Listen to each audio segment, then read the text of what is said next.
Hi అండి, welcome back to our channel. ఇవాళ నేను పప్పుచారు ప్రిపేర్ చేసుకుంటున్నాను.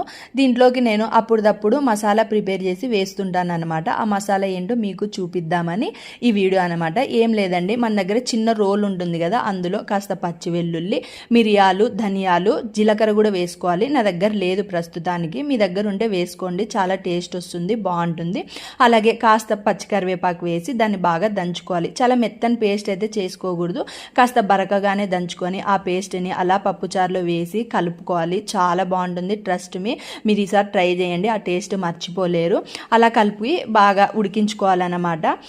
చాలామంది కరివేపాకుని రెమ్మలుగా తుంచి వేస్తుంటారనమాట, ఆకులు. ఈసారి అలా చేయకుండా ఈ కొమ్మలతో పాటు వేయండి, చాలా బాగుంటుంది. కరివేపాకులో ఉండే మంచి మంచి విటమిన్స్ ఏవైతే ఉంటాయో అవి పప్పుచారులో కలిసి చాలా టేస్ట్ వస్తుంది. తీరా ఇన్ని వేసిన తర్వాత పచ్చి కొత్తిమీర వేయకపోతే పప్పుచారు ఏం బాగుంటుంది చెప్పండి, ఫీల్ అవుతుంది కదా.